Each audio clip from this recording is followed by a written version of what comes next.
Este programa lo hemos grabado en Londres y en Tenerife.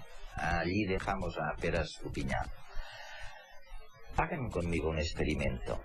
Pregúntenle a sus amigos, en un día claro, ¿hasta dónde alcanza tu vista?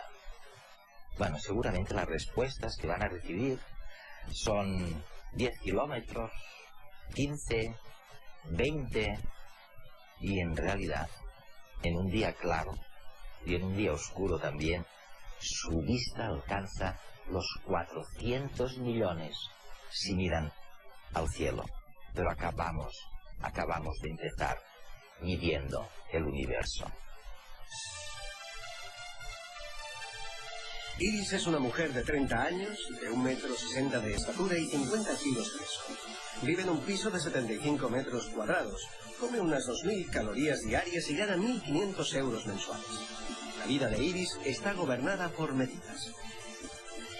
Como ella, sus antepasados más remotos también midieron su entorno. Imaginaros si no a los primates arborícolas saltando de rama en rama. Sin embargo, fue con la organización de nuestras sociedades y el comercio cuando el medir se convirtió en obsesión. Longitudes en pasos, volúmenes en miles de semillas, tiempos en albas o atardeceres. El hombre usó su propio cuerpo y los objetos más cercanos como patrones de medida.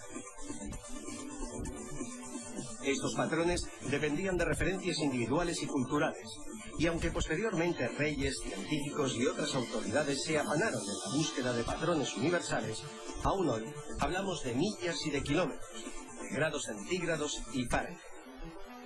Pero gracias a su obsesión por la medida, el hombre mejoró el conocimiento de su entorno.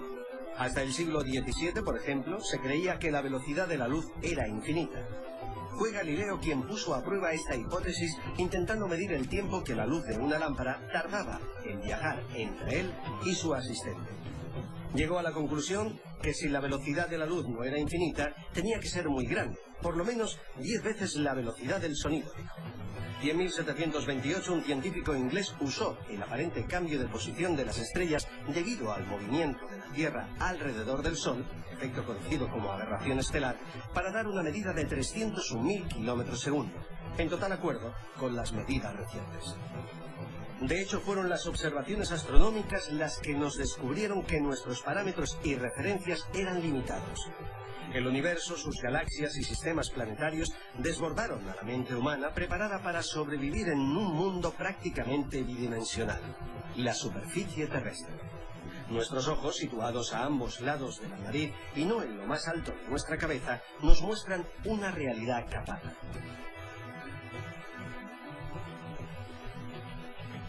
En esa tercera dimensión a la que permanecemos casi ajenos, topamos con escalas de tiempo, velocidades y distancias que rompen nuestra lógica. Escrutando los cielos y excavando todos los rincones del planeta, saciando su obsesión por medir, el hombre descubrió que no era un simple animal en un pequeño planeta orbitando alrededor de una vulgar estrella en un rincón de una de tantas galaxias.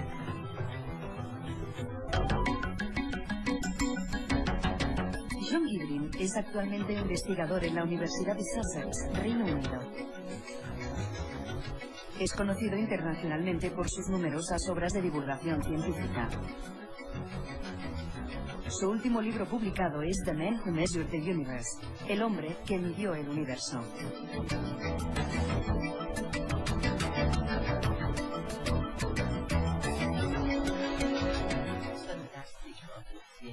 Es fantástico pensar que en una noche clara se puede ver más lejos que en un día claro, ¿no? Pero incluso simplemente con los ojos, sin ninguna ayuda. Se puede ver la galaxia Andrómeda, que está a 2 millones de años luz. Y por supuesto, con un telescopio, se puede ver muchísimo más lejos. Lo que dices, John, en tus libros y en tu trabajo en la radio, en la televisión y en la universidad, es que en realidad solo sabemos dónde estamos en el universo con relación al espacio desde comienzos de los años 20, ¿no? Hasta entonces no sabíamos dónde estábamos. Oye. La historia es todavía más reciente que eso. Desde siempre hemos tenido la sensación de que éramos especiales, ya desde el principio. Estamos aquí porque nos puso Dios. Y cuando descubrimos que la Tierra era un planeta, pensamos que era un planeta especial y que también el Sol era una estrella especial. Gradualmente los astrónomos aprendieron que el Sol era una estrella vulgar, pero todavía pensaban que la Vía Láctea era un lugar especial, que como la formaba una gran colección de estrellas, debía ser algo especial. Después miraron más allá de la Vía Láctea y encontraron otras galaxias. Y así durante gran parte del siglo XX la historia ha sido el ir dándose cuenta de lo común que es nuestro planeta, y que la Vía Láctea es quizá una entre 100 billones de galaxias, más o menos iguales entre ellas, y que no hay nada de especial en nuestra galaxia, y no tiene nada de especial el lugar que ocupa en el universo, y probablemente tampoco nosotros somos nada especial, ya que ahora, en el siglo XXI, estamos empezando a darnos cuenta de que es probable que haya vida en otros planetas. Estamos descubriendo otros planetas, así que estamos renunciando a ser el centro del universo, metafórica y físicamente, para pasar a ser una forma de vida común, en un planeta común, en una galaxia común. Me recuerda la contribución de los geólogos y los paleontólogos. Personas como Gould, por ejemplo, que realmente nos hacen descubrir nuestra situación, no en el espacio, sino en el tiempo. Gould tiene esta frase maravillosa que dice: somos la última gota de la última ola del inmenso océano cósmico. ¿Y tú dices lo mismo con respecto al espacio? Sí, estoy diciendo lo mismo con respecto al espacio. Hay una analogía que me gusta mucho. Si abrimos los brazos todo lo que podemos y consideramos que toda la historia del universo es de la punta de un dedo a la otra punta, toda la historia de la civilización humana se eliminaría en un momento si se pasa una lima por una uña. Así de insignificantes somos en el tiempo y somos igual de insignificantes en el espacio. Y esto hace todavía más increíble que seamos capaces de descubrir estas cosas, que seamos capaces de medir el tiempo y el espacio, y de medir lo insignificantes que somos. Es un reto que deja sin aliento. Y creo que fue Albert Einstein el que dijo que lo que menos se entiende del universo es que se pueda entender.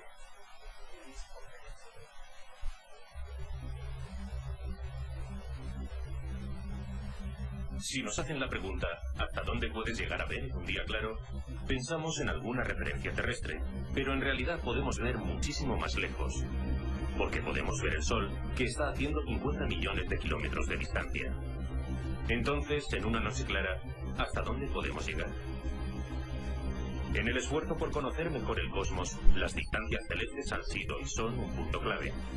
Uno de los métodos para medirlas se basa en el mismo efecto que vemos cuando extendemos el brazo. Levantamos el pulgar y lo miramos mientras cerramos alternativamente los ojos. El dedo parece saltar sobre el fondo, y esto se debe a que cada ojo ve el pulgar desde un ángulo ligeramente distinto. Pues lo mismo con la estrella.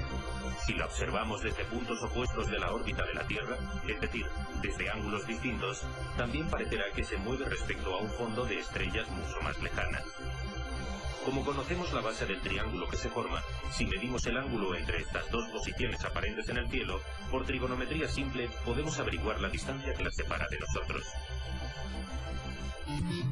Hoy este ángulo se mide con los sensores del telescopio espacial Hubble, tan precisos que si el ojo humano contara con ellos, podríamos ver una moneda a 25.000 kilómetros de distancia. En el siglo XIX, cuando se realizaron las primeras mediciones, la tecnología era mucho más rudimentaria, pero los resultados revolucionaron la idea de universo. Alfa Centauro, la estrella más cercana a nuestro Sol, se hallaba a 4,3 años luz, esto es, a 41.000 millones de kilómetros. El universo era mucho más grande de lo que nadie había imaginado.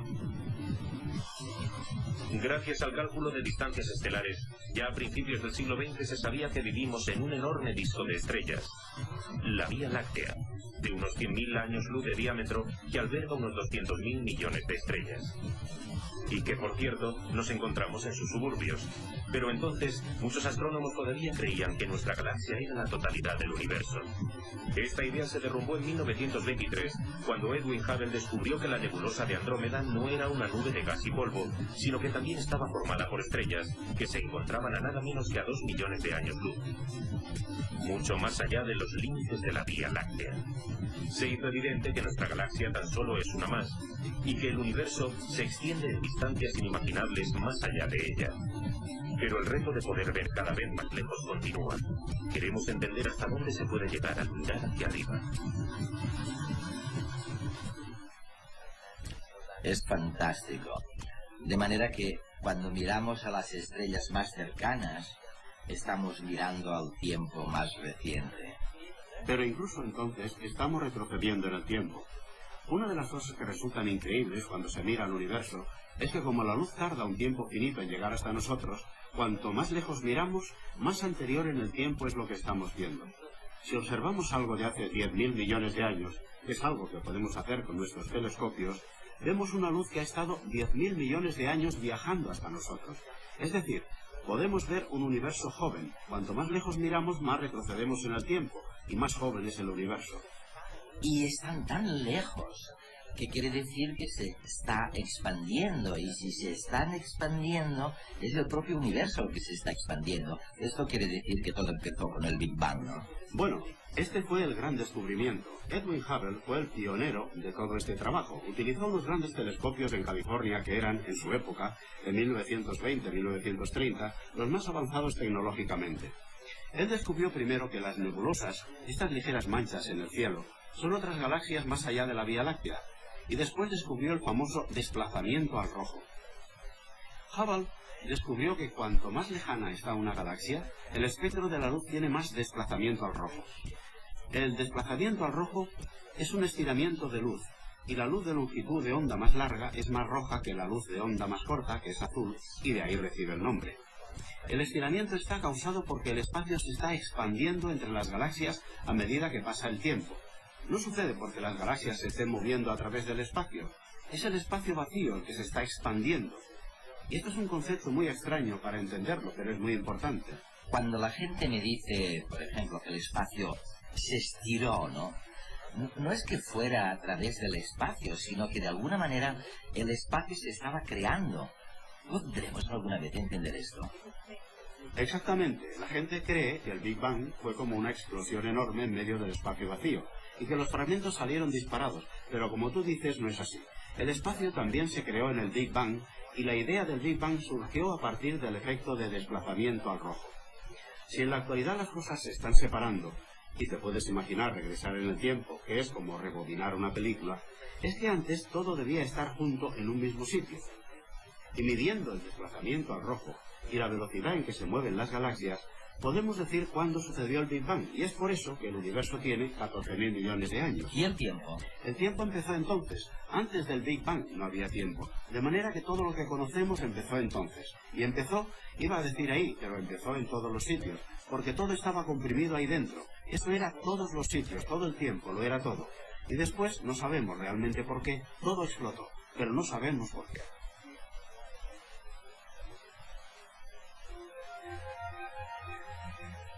La luz blanca está formada por diferentes ondas.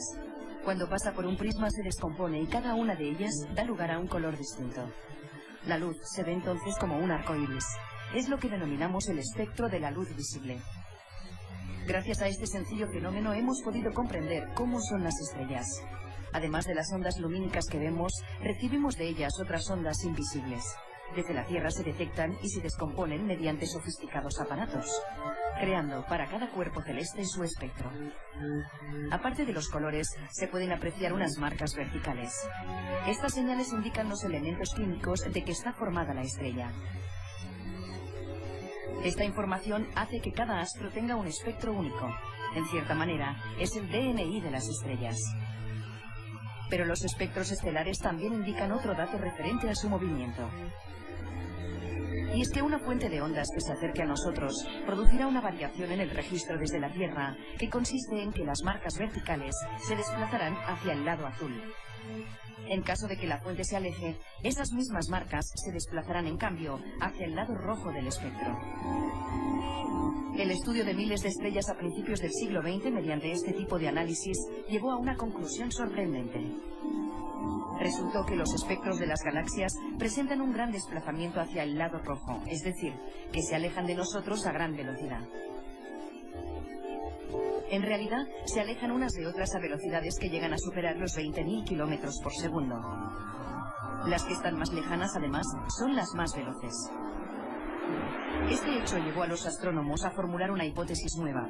Si las galaxias se separan unas de otras, es muy posible que en un pasado hayan estado más juntas.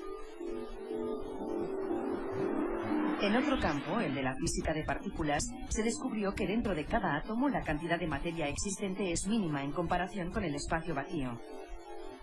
Esto llevó a plantear una posible explicación para el origen del universo. Surgió así la teoría del Big Bang, según la cual existió un momento primigenio en que toda la energía del universo estaba concentrada en un único punto minúsculo. La inestabilidad de este punto produjo una expansión enorme que daría lugar al espacio tal y como lo entendemos hoy. La energía salió disparada y originó la materia. El movimiento de las galaxias sería, por tanto, consecuencia de la explosión inicial. Desde entonces el universo se expande haciéndose más y más grande y creando espacio donde antes no había nada.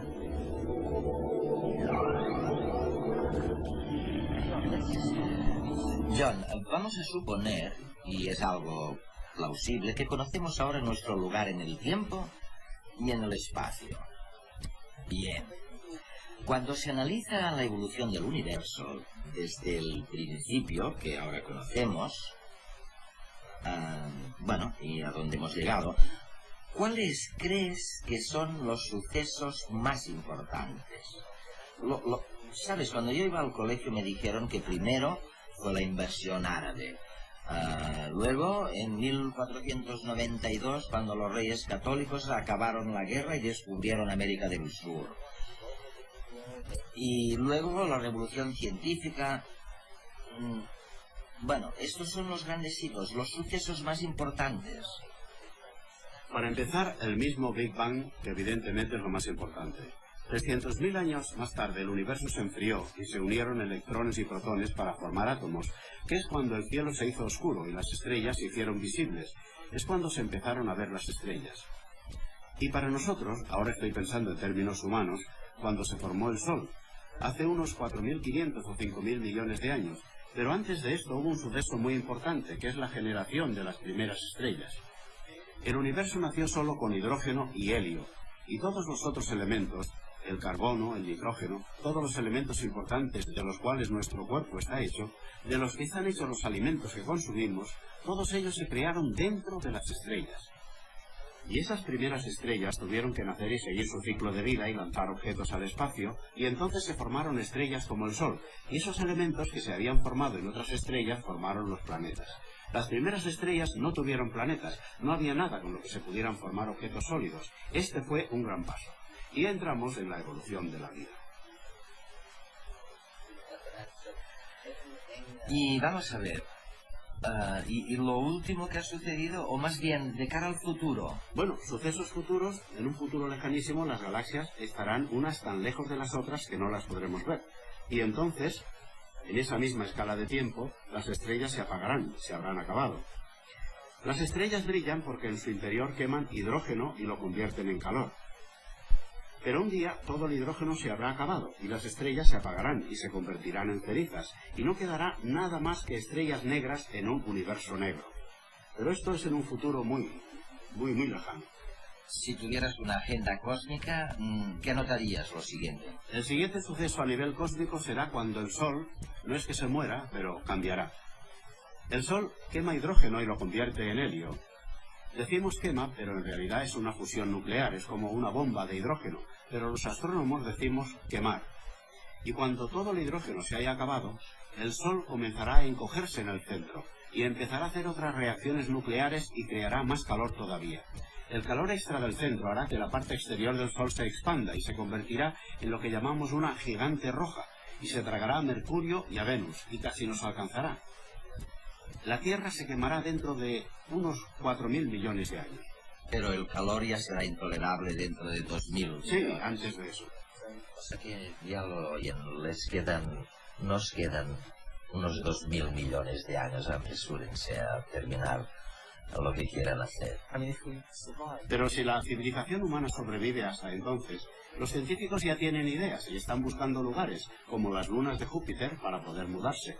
Es ciencia ficción, pero para alguien como Leonardo o Galileo, el viajar en el espacio también les habría parecido ciencia ficción, y nosotros hemos llegado a la Luna.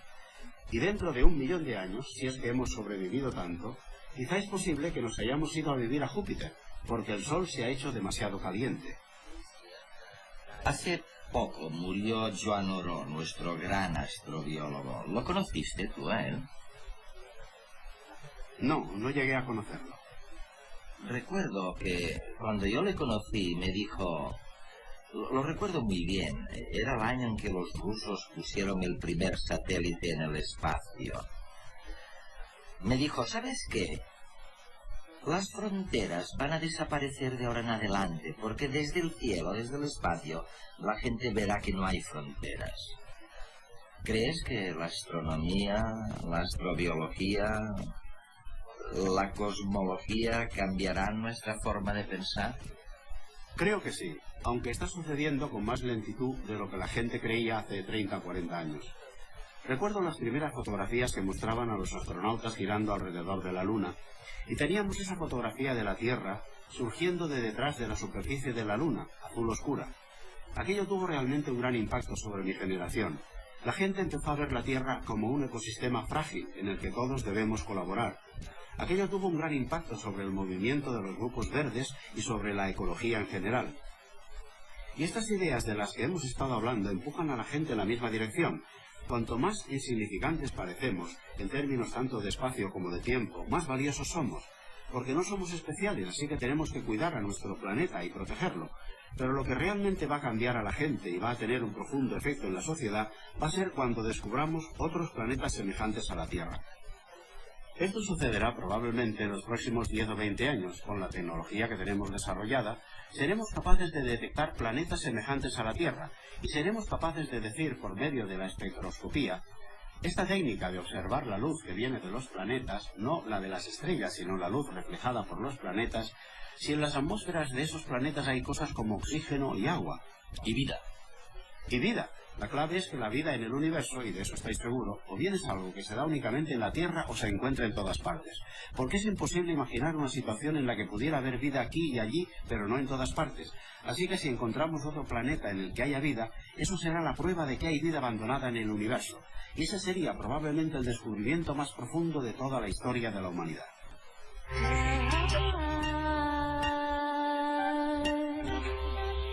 Estamos en medio del Atlántico, pero a 2.400 metros de altitud. Por encima de las nubes, una atmósfera despejada, sin apenas contaminación lumínica nocturna. Si se trata de medir el universo, estamos en el lugar adecuado.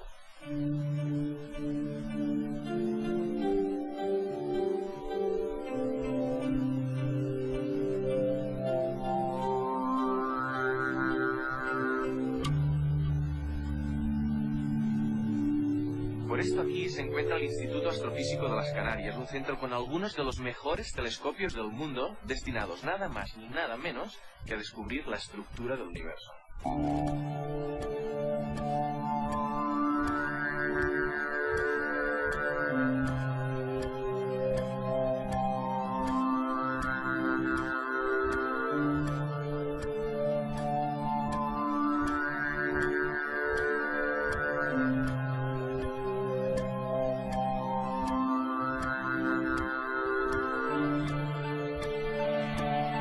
Bienvenidos a esta segunda parte de Redes que estamos grabando aquí desde el Observatorio del Teide en la isla de Tenerife con Francisco Sánchez, el director y fundador del Instituto Astrofísico de las Canarias, y con Rafael Rebolo, profesor de investigación del CSIC y astrofísico de este instituto. Realmente estas condiciones son de las mejores del mundo para la observación astronómica. Absolutamente, vamos. En estos momentos solo hay 3 lugares en el mundo, excepto en el hemisferio norte, Hawái y Canarias. En el sur Chile, pero son complementarios. Realmente con quien nos peleamos para conseguir que los mejores telescopios del inmediato futuro vengan del hemisferio norte es Hawái y Canarias. Tenemos siempre que competir con el durísimo y bien organizado marketing americano. De hecho, tenéis telescopios de muchas nacionalidades diferentes. Pues tenemos del orden de convenios con 60 instituciones de 18 o 20 países. Aún así, Rafael, no lo podéis observar todo. Efectivamente, también la astrofísica requiere de observaciones fuera de la atmósfera. La atmósfera, por ejemplo, impide la llegada de los rayos X, de las fuentes más energéticas del universo, y también impide la llegada de los rayos ultravioleta, de forma que para observar en estas regiones tenemos que lanzar satélites. Yo me refería también a que en principio lo que podéis observar es lo que emite luz. Y hay muchas cosas en el universo que no emiten luz. ¿Podéis observarlas quizás de una forma indirecta? Sí, claro, de forma indirecta, por el efecto gravitatorio, podemos observar pues la distribución de la materia, podemos determinar regiones más densas de materia en el universo, aunque no emitan luz.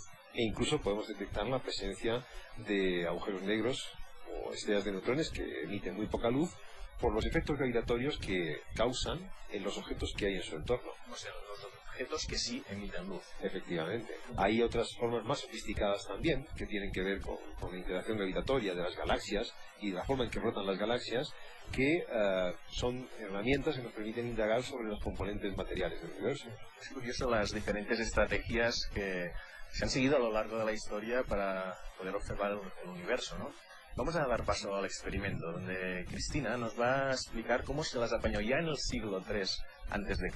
Eratóstenes para medir con un margen de error muy bajo la circunferencia de la Tierra.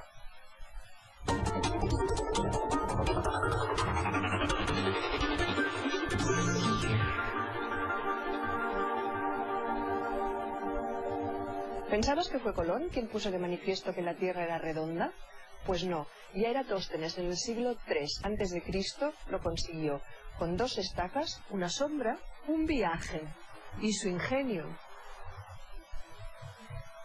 En el antiguo Egipto, a Eratóstenes, tercer director de la Biblioteca de Alejandría, le cayó en las manos un papiro.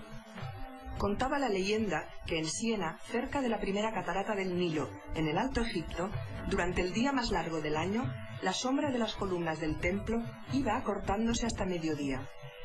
Entonces, cuando el sol estaba alto en el cielo, la sombra desaparecía. Y en ese preciso momento, la luz entraba en un pozo y se reflejaba en el agua del fondo, por única vez en el año. Eratóstenes creyó la leyenda y quiso ahondar en ella. Se dio cuenta de que en Alejandría, en el solsticio, no sucedía lo mismo, y quedó pensativo. ¿A qué se podía deber? El sol está tan lejos que sus rayos llegan paralelos a la Tierra. Si las sombras de 2 estacas iguales, hechas por rayos paralelos, son diferentes, eso solo se puede explicar porque la Tierra, en lugar de ser plana, es curvada. Y si fuera una esfera, con unos simples cálculos podría saber su circunferencia. Entonces Eratóstenes aplicó su mentalidad más rigurosa, experimentó. En el siguiente solsticio colocó 2 estacas, una en Alejandría y otra en Siena. La estaca de Siena, a mediodía, no daba sombra alguna. La de Alejandría le midió la sombra que daba. Al conocer las dimensiones, pudo calcular que el ángulo de incidencia de los rayos del Sol en Alejandría era de 7 grados.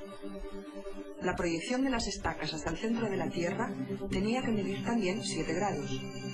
Así, si la distancia entre ambas poblaciones, Siena y Alejandría, era de 800 kilómetros y estaban separadas por un arco de 7 grados, cada grado del planeta correspondería a 114,28 kilómetros. Como la circunferencia de la Tierra completa es de 360 grados, la Tierra esférica de Eratóstenes tenía que medir 114,28 por 360, 41.143 kilómetros. Esta medida del siglo III a.C. fue válida hasta la Revolución Francesa. El sabio griego no podía saber que la Tierra no era una esfera perfecta. Así, con sombras, estacas, distancias, perspicacia y gusto por experimentar, Eratóstenes pudo calcular la medida del mundo. estábamos con la idea de que no se podía ver todo en el universo, y esto nos lleva de lleno a uno de los temas más candentes de la investigación astrofísica actual, que es el tema de la materia oscura. Yo os voy a decir lo que entendemos en general por materia oscura. O sea, hay materia que podemos ver, que serían estrellas, cometas, y otra materia como planetas, enanas blancas, que no podemos ver.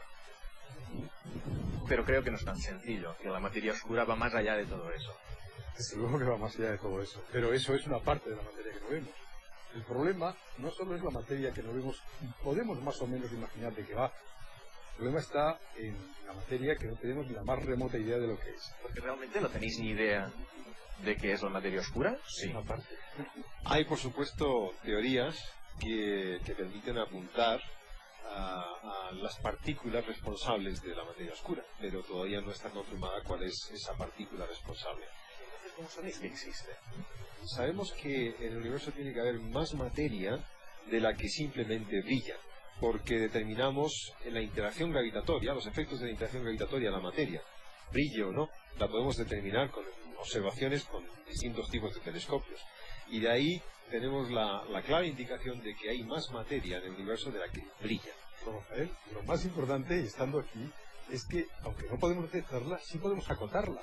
Podemos decir cómo va. Y precisamente yo sé que últimamente aquí habéis acotado de alguna manera la cantidad de energía exótica, materia exótica, de la oscura, la rara, la que no sabemos ni de más remoto lo que es, y algo todavía más inquietante, que es la energía oscura o la energía del vacío.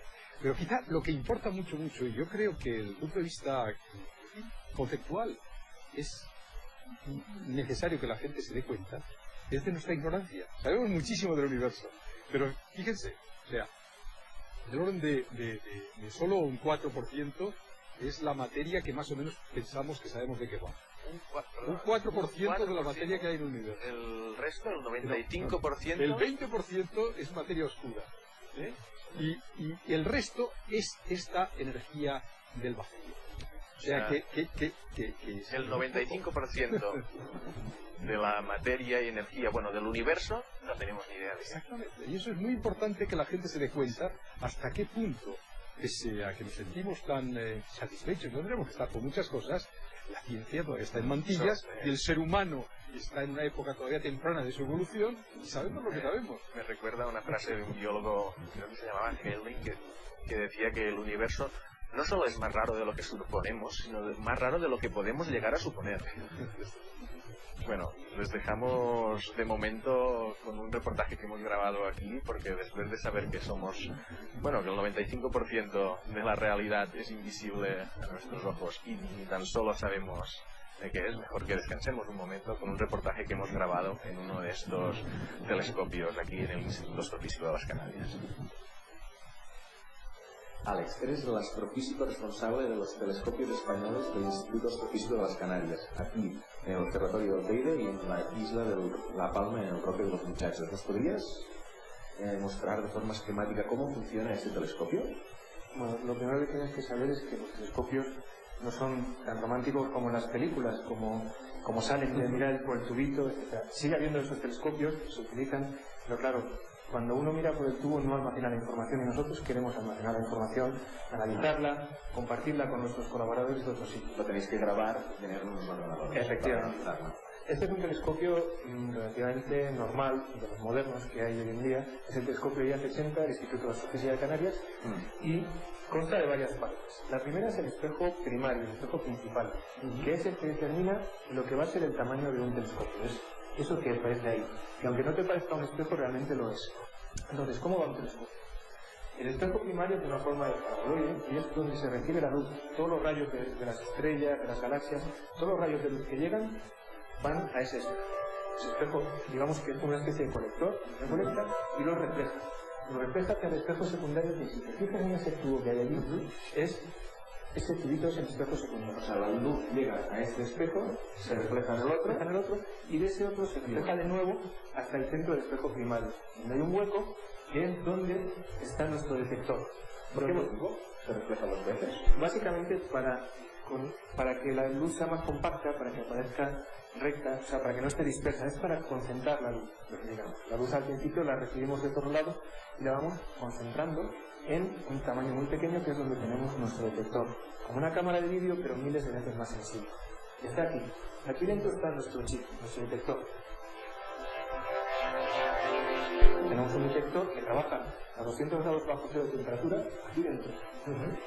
La temperatura es de 200 grados bajo cero. Está refrigerado por nitrógeno líquido. De manera que cada rayo de luz que llega, nosotros lo recibimos, lo cogemos y luego lo analizamos abajo en la sala de control. Ya no estamos aquí dentro de las cúpulas, como aparecen en las películas también, que la gente está observando dentro de la cúpula. No, esto está totalmente oscuro. Nosotros ahí dentro, donde estamos por la noche, apuntando a los objetos y analizando. ¿Podríamos ver alguna de estas imágenes en la sala de control? Con las que quieran. Vale, vamos a ver. Vamos a ver algunas de las fotos que tenéis en este telescopio. ¿Qué es esta imagen tan bonita? Sí, vamos a ver unas pocas imágenes, teniendo en cuenta eso que obtenemos cada noche cientos. Pero bueno, empezamos con esta. Esta es la nebulosa de Lambda. Es una estrella que en sus últimos estados de evolución, en sus últimos años de vida, ha expulsado las capas de gas, las capas externas de gas. Ten en cuenta aquí en el centro, si ves el puntito, esa es la estrella original, y todo lo que hay alrededor es hidrógeno. Hidrógeno expulsado por la estrella. No es que ha explotado. No, todavía no. Explotará, seguramente. Pero ha ido expulsando las capas exteriores de... ¿Y este puntito de aquí? Ese puntito es la estrella original. Es la estrella original. Exactamente. ¿Y todo eso es hidrógeno que...? Hidrógeno que ha ido expulsando. Todas las estrellas que ves son estrellas de nuestra galaxia. Esto está dentro de nuestra galaxia, dentro de la Vía Láctea. Nosotros aquí observamos desde objetos de nuestra galaxia hasta otras galaxias como esta de aquí. ¿Esto es una galaxia? Esto es una galaxia entera, es M74. De nuevo las estrellas son estrellas de nuestra propia galaxia. Estos son estrellas y esto de aquí es toda una el núcleo de la galaxia, donde probablemente en el centro haya un agujero negro de varios millones de masas del Sol y alrededor vemos los brazos espirales. ¿Por qué crees que hay un agujero negro? Porque últimamente las teorías indican que en el centro de todas las galaxias o las galaxias más masivas hay una concentración de masa tan grande que se forma un agujero negro. Esas son las teorías que estamos sacando en los últimos años. Está en relación con la famosa materia oscura de los que falta en el universo, etc. Tenemos otros objetos, como por ejemplo el quinteto de Stefani. Estos son 5 galaxias que están... 5 galaxias. 5 galaxias. Aquí tenemos 2, otras 2 y aquí una, de las cuales 3 de ellas, las otras 2 aparecen por proyección, pero 3 de ellas están en estos momentos colisionando. Es decir, debido a la fuerza de gravedad se están acercando. O sea, aquí hay 3 galaxias que están colisionando en estos momentos. Es una catástrofe cósmica. O sea, son 3 galaxias de 100.000 millones de estrellas que están agrupándose para formar una supergalaxia. Claro, en el intervalo en el que esto suceda, varias de las estrellas se verán atraídas unas por otras, muchas de ellas chocarán, muchas de ellas explotarán, y al final surgirá una supergalaxia. O ya ha surgido, porque nosotros, esto es como la máquina del tiempo. Nosotros, cuanto más lejos observamos, vemos objetos que están como tal y como eran hace millones de años. Pero luego tenemos también objetos muy curiosos, como la nebulosa de la cabeza de caballo, dentro de nuestra propia galaxia. Estos simplemente son nubes de polvo, de gas que hay en pues eso es una nebulosa, pero su origen no es el mismo que la anterior. Exactamente, la otra era una nebulosa planetaria, que es una estrella que expulsa capas de gas, mientras que esto es gas que ya se encuentra dentro de nuestra galaxia. La verdad es que yo nunca he visto una cabeza de caballo, sino el logo de Walt Disney, pero bueno, eso ya son cosas. Quizás las nebulosas sean unos de las imágenes más bonitas que podéis observar. Exactamente, porque como son nubes de gas que tienen formas pues caprichosas, forman cualquier tipo de objeto, como por ejemplo aquí, eso es lo que, como se ha venido a llamar, una cabeza de caballo.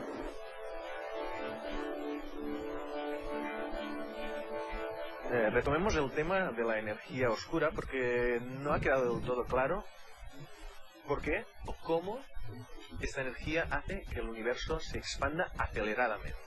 ¿Tenéis alguna idea? El hecho es que tanto las observaciones de supernovas, de explosiones de estrellas en galaxias muy distantes, como los mapas del fondo cósmico de microondas, requieren en el marco teórico actual, es decir, en la descripción que ahora mismo tenemos de la gravedad, la que nos dejó Einstein, requieren de una energía adicional, de una propiedad adicional del universo, que es esta expansión, que provoca esta expansión acelerada. Es un efecto antigravitatorio, si se quiere, pero es una propiedad seguramente intrínseca del universo, igual que La atracción de la gravedad es una propiedad intrínseca de la materia en el universo. Los físicos todavía no se han puesto de acuerdo en qué mensaje nos está dando estas observaciones acerca de las propiedades más íntimas de la estructura del espacio-tiempo. Y es obvio decir que en esa dirección nos encaminamos todo el mundo, los astrofísicos, teóricos, estudiantes, todo el mundo, porque es clave, es fundamental. Es muy determinante. Hay otro tema que es fascinante, que es, bueno, el de los agujeros negros. ¿Qué es lo más novedoso de esto? Los agujeros negros. Son palabras casi míticas. O sea, ya la palabra agujero negro tiene personalidad propia. Es poco original de todas formas, porque materia oscura, energía oscura, agujero negro... Sí, es verdad. Demasiado oscuro y demasiado negro. Pero es que la verdad es que el universo, cuando uno mira entre las galaxias, lo que ve es muy negro. La luz está muy concentrada en demasiados puntitos. Es una definición que de manera pragmática los astrofísicos utilizamos para indicar la existencia de un astro del cual existe tan intensa gravedad en él que la luz no puede escapar, ¿no? Pues bien, esta es la definición de agujero negro. Para un astrofísico, para un físico teórico, es un objeto donde las propiedades del espacio-tiempo tienen unas características muy especiales y donde pueden ocurrir procesos fascinantes. Nosotros, ojalá pudiéramos investigar qué ocurre en el interior de un agujero negro, pero realmente solamente podemos investigar lo que le ocurre a la materia que se acerca al horizonte, a la superficie, vamos a decir entre comillas, de ese agujero negro. ¿Porque se ha detectado alguno de agujero negro? De ¿O estos, alguna intuición o una evidencia? Pues aquí, yo diría que el primer agujero negro seguro fue hecho en Tenerife y tiene un nombrecito. Sí, el nombre es V404 de la constelación del Cisne. Vamos a hablar de otro tema también candente, que es la astrobiología. Y primero voy a dar paso a otro pequeño reportaje. Supongo que conocéis que hace un par de meses falleció Jean Auró, el gran astrobiólogo, conocido quizás incluso más internacionalmente que no en su propio país. Y en redes hemos querido hacerle un pequeño homenaje emitiendo fragmentos de algunas de las intervenciones que tuvo en nuestro programa. Ahora empieza una nueva era espacial. ¿Sí? Que es el descubrimiento por primera vez, de una forma indirecta, hay que decirlo también, de 3 o 4 planetas más allá del sistema solar. ¿Sí? Están a unos 50 años luz, y de aquí la dificultad de ir. Y entonces, debido a la imposibilidad de ir allá, lo que hay que hacer es escuchar. Sin duda tiene que haber inteligencias mucho más allá del sistema solar. Sería impensable que fuese de otra manera. Y en este caso, como el universo, según dicen los cosmólogos, hace 15.000 millones de años que existe, y nosotros solo tenemos una década que hemos, digamos, hecho este desarrollo tecnológico. Yo diría que las civilizaciones que deben existir deben ser mucho más avanzadas que la nuestra, y por lo tanto siempre podríamos recibir sus conocimientos y sus experiencias. Esto es lo que intentamos establecer ahora, a ver si a partir de la evolución química, no biológica, de las moléculas sencillas se puede llegar a una complejidad que lleguen a un momento crucial en que aparezca el proceso de autorreproducción, que es lo que caracteriza la vida. Esto quiere decir lo bonito de la química, que realmente la vida es química en acción.